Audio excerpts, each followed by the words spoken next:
Hey all, Tom here. Welcome back to another video on the Racing Joker channel. I don't know whether to call this a vlog or an episode of Car Topics Explained. So I'm just going to call it both. A friend of mine a few years back suggested I make a video for people who want to get into cars but don't know where to start. So I decided to evolve the idea and make a video on how to turn your friends into petrol heads, gearheads, or automotive enthusiasts. Whatever you want to call us. Whatever you want to call yourself. You can call yourself anything you want. Basically, what I'm going to be doing is this is how I like to do it with my friends when they want to get into cars. I'll typically start by helping them figure out what they like by asking them a series of questions. And so if you're watching this video and you don't have any friends you're trying to get into cars, but you're someone that wants to get into cars, these questions you can just ask yourself, or you can pretend I'm asking you, and we can just pretend that we're friends. Whatever works, it's the internet. People have done stranger things. Now, just to make it clear, I'm not trying to make myself seem like I am the end-all authority on this subject. I'm 23. I have only ever owned 2 cars. I am just very passionate about this. This is how I do things. This is not the only way to do things. If it works for you, let me know. So let's start out easy. Let's just figure out what types of cars you or your friends like and go from there. The reason why is because I think it's always more fun to learn about things you enjoy and things you like. Because if let's say, for instance, you like Mustangs and you don't like Corvettes, I'm not going to ask you to learn about Corvettes first. I'm going to say, well, let's just go straight into the Mustangs. If you're interested in that, if you're curious about that, that makes sense. But so let's, just so you guys know, I'm called the Racing Joker. This video is going to be mostly about sports cars. But if you want us to visit the topic of luxury vehicles later on and put some categories on that in a video, let me know. I will just need to consult with someone who actually knows stuff about luxury cars. I know zip about luxury cars. I know that they're nice, they're not usually fast, and they're comfortable, and they're very complex and made with very interesting materials. Other than that, no idea. So to start, we've got tuner cars. Tuner cars are typically from Japan. A lot of the most popular tuner cars came out pre-2000, but there are plenty in recent history as well. The nice thing about tuners is that you usually have more options for customization than any other type of car. That really is just the Japanese culture, otherwise known as JDM, which stands for Japanese Domestic Market. Another nice thing about tuners is the price range. You can turn a cheap tuner into a super in-depth project car. You could buy a Honda for $5,000 and put down triple its value if you have the money and make something really cool. Even if you don't have that kind of budget, there's still quite a few options, whether it's body kits, interior stuff, wheels, exhaust, intakes, all kind. There's a lot of choices. The engines you typically see in tuner cars are the following, and I'll play sounds to help, because, let's say you like the sound of a particular type of engine, you'll want to see more cars with that type of engine, so pay attention. One of the most common tuner car engines you'll ever find is what's called a 4-cylinder, otherwise known as 4-bangers or inline 4s, because of the piston orientation. If you're talking about an engine and you say it's got an inline configuration, that means the pistons are orientated like this. And those come with no turbos or with turbos. Turbos can help with adding power, and we can talk about turbos later on. So you can get both of those. So here is a 4-cylinder without a turbo.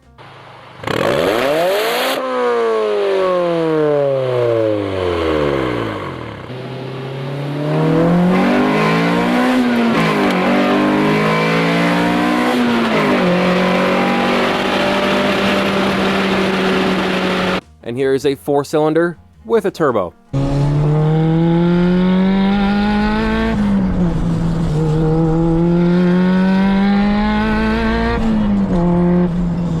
Now, after that, you've got what's called boxer motors or flat 4s. Those are typically found in cars like Subaru WRXs. I had one. A flat 4 basically just means the pistons are going like that.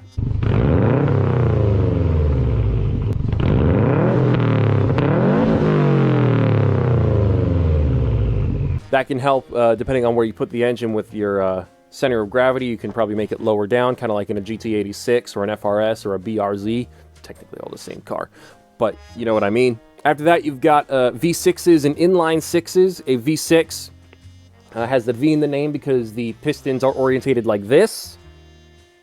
I feel like I'm throwing up gang signs, but it looks like this. Inline 6, V6, then flat 4. The 6 also means you've got 6 pistons, so you got a bank of 3 here and a bank of 3 here. So let's listen to a V6 real quick.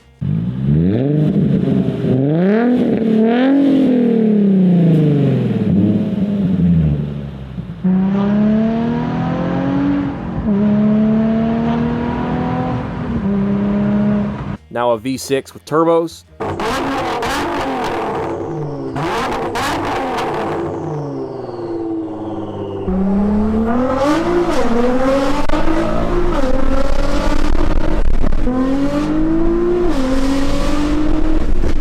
And then after that, one of my personal favorites, you've got the inline 6. You see those in all sorts of different cars, but somebody's just talking about tuners. I'm not going to show you the one in my car because mine's not a tuner.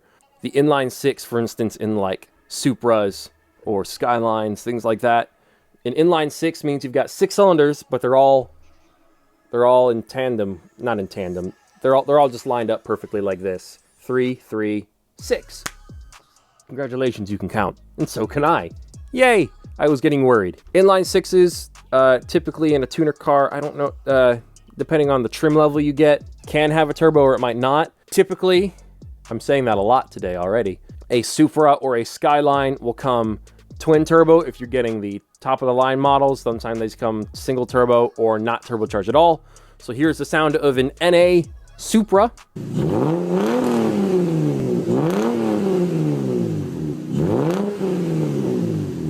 Here's the sound of a twin turbo Supra.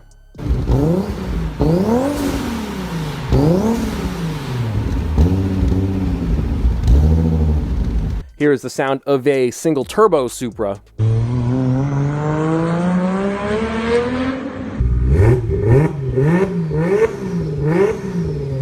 And now let's move on to the Skylines. We've got a Nissan Skyline here with stock twin turbos.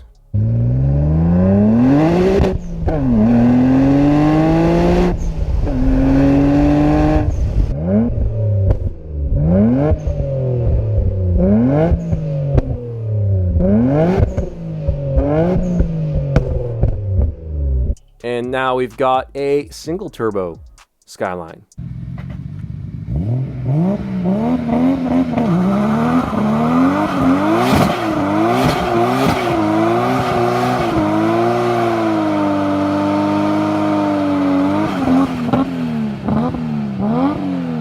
I'm more of a single turbo Skyline guy myself, but you know, you can alter the sound of a car with exhaust, turbo configuration. There's a lot you can do, but we're just doing the basics. Now, let's talk about the drivetrain, specifically all-wheel drive, front-wheel drive, rear-wheel drive, stuff like that. Lots of tuner cars can be front-wheel drive. The most popular ones are kind of front-wheel drive and all-wheel drive. Front-wheel drive basically means, backtrack a little bit, means you're putting power to the front wheels.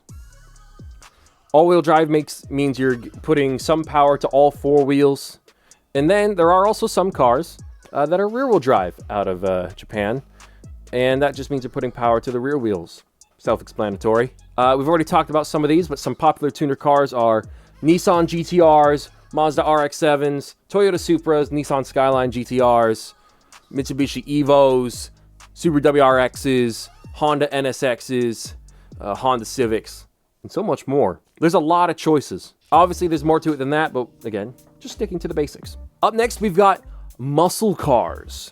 Pretty much all muscle cars ever made, or cars considered to be muscle cars, are built in the US, in the United States of America. Which is why saying American muscle is often the same as saying muscle car. If your car is a muscle car, then it likely has 2 things.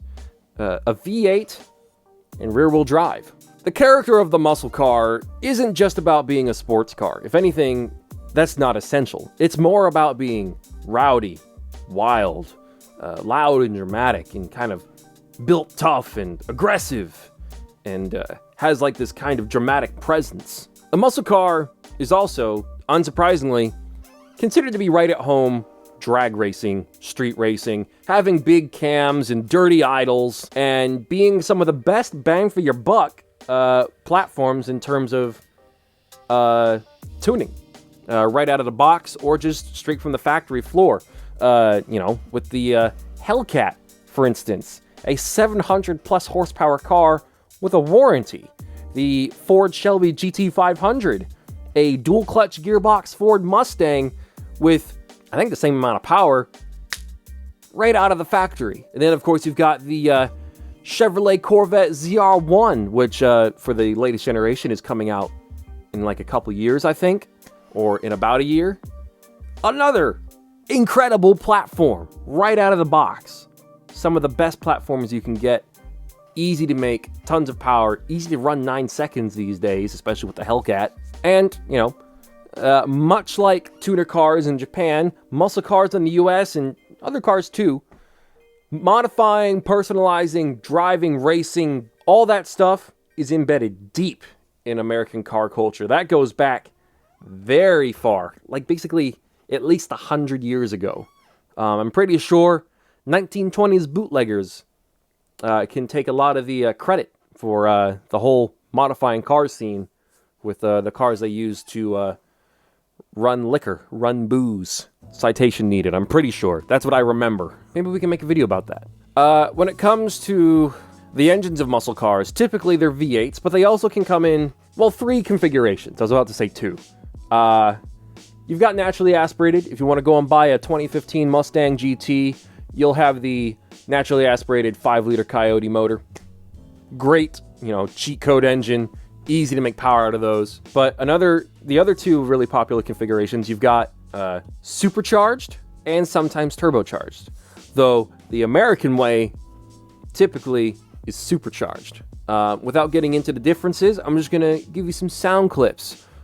Just to be aware, turbos make more of like a whistling sound. The bigger the turbo, the more it sounds kind of like a jet turbine spooling up. A supercharger has more of a whine. But here's a naturally aspirated Mustang.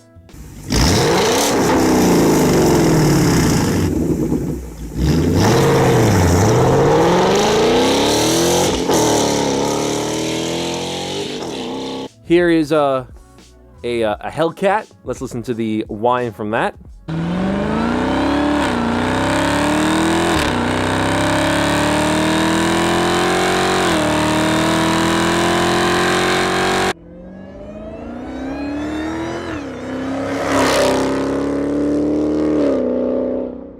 And here is a twin turbo GT3 50.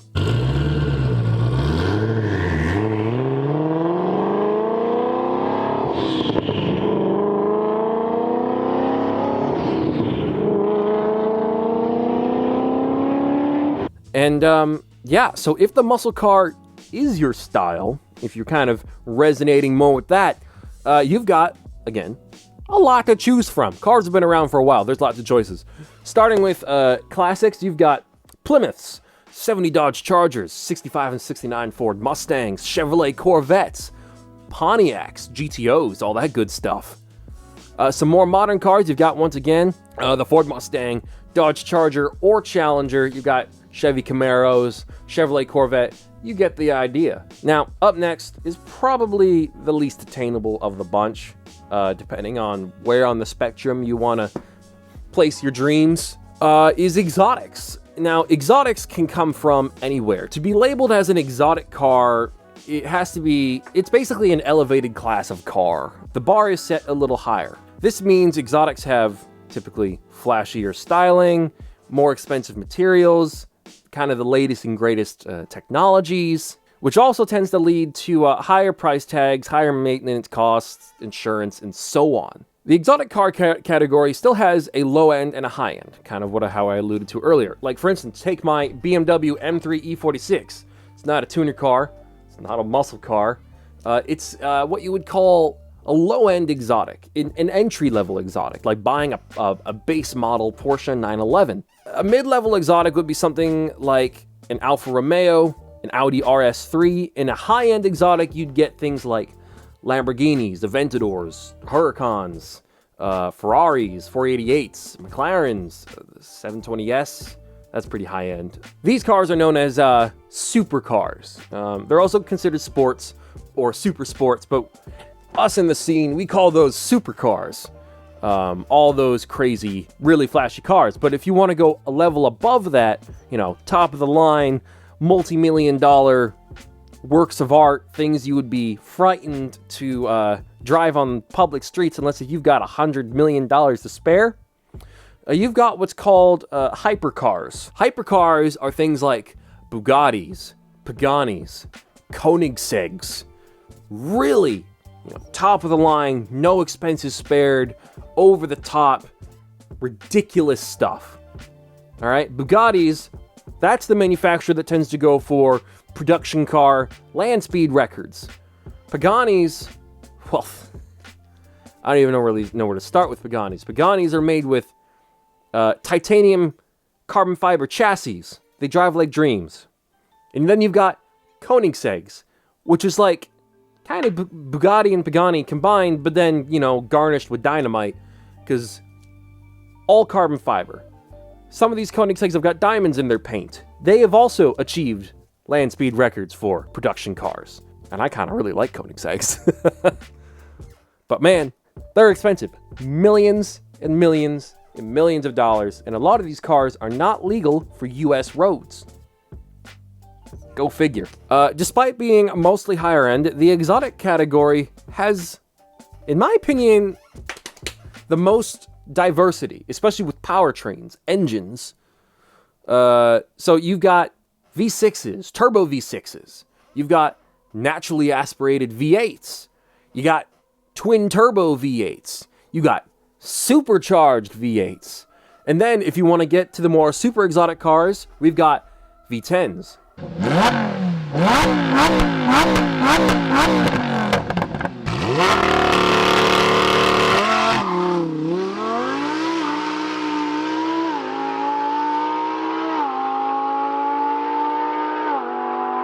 Big screaming V12s.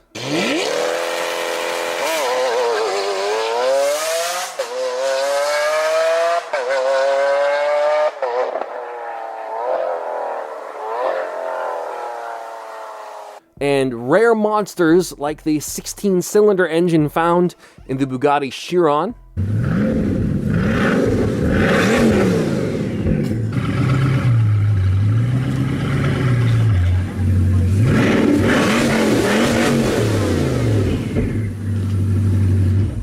So, if you were to say you like exotic cars, what would you mean? A low-level one like my M3, maybe a Lotus Elise, a Porsche Cayman, or a used Ferrari 360. Newer mid-level ones, you got the BMW M4, Audi RS3, Alfa Romeo, Giulia Quadrifoglio, I can't say it. You know what I'm trying to say. You got high-level ones, Porsche 911 GT3, Lamborghini Huracan, Lamborghini Aventador, McLaren 765 LT, Ferrari 488 Pista. You got your Dodge Viper, like the ACR, your Aston Martin V12 Vantage, you got Audi R8s, or hypercars. Let's go with the Koenigsegg Agera RS, the Koenigsegg, what is it called? Gamera. I think that's how you say it. You got the Bugatti Chiron, the McLaren P1, the McLaren F1, but that was kind of built before. Hypercar was a term that was coined, I think. The LaFerrari, the Ferrari F40, Pagani Zonda, Pagani Huayra. I'm sure I'm not unique when I say this, but I like a little bit of everything. I'm not exclusive to muscle cars. I'm not exclusive to tuners. I'm not exclusive to exotics. I'm not exclusive to supercars, low-level sports cars, high-level sports. You know, I like a little bit of everything. I just like what I like.